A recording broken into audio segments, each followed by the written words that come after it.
Everyone blames sugar for clogged arteries, heart disease, weight gain, diabetes. But what if the world's worst carb for your arteries isn't sugar at all? What if it's something millions and millions of people eat every single day, sometimes 3 or 4 times a day, believing it's completely harmless? I'm talking about refined flour, breads, wraps, bagels, pasta, crackers, baked goods. And here's why this matters more than most people realize. When wheat is stripped of its bran and germ and milled into that ultra-fine powder, its natural protective structure is destroyed. That fiber matrix that normally slows down digestion and regulates glucose absorption is gone.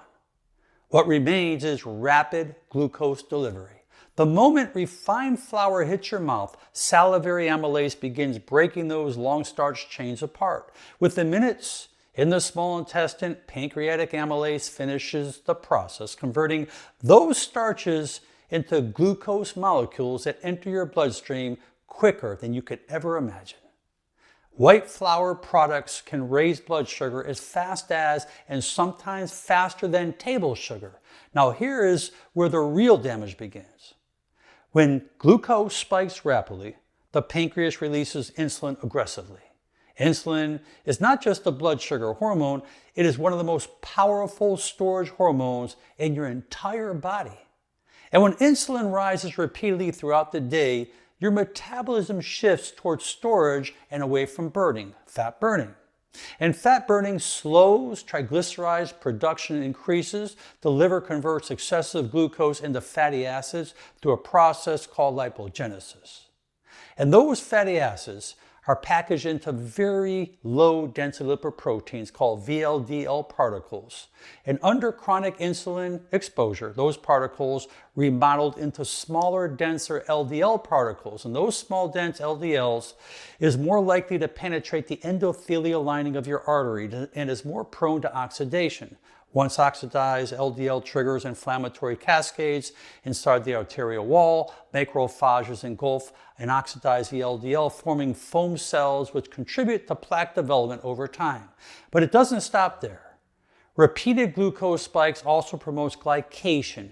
This is where glucose binds to proteins and lipids, forming advanced glycation end products. And these compounds stiffen artery walls, it impairs the nitric oxide production, and damages the endothelial function. Nitric oxide is essential for arteries to relax and dilate properly. And when nitric oxide decreases, vascular stress increases.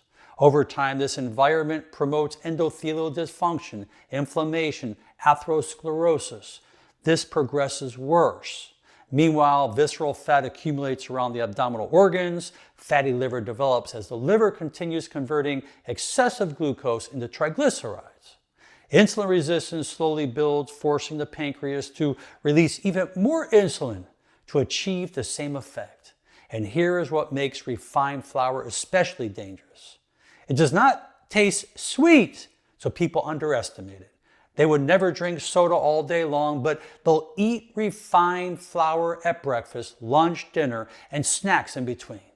And if you eat refined flour 4 times a day, your insulin never truly returns to baseline. And if insulin never rests, your body never fully switches back into fat-burning mode.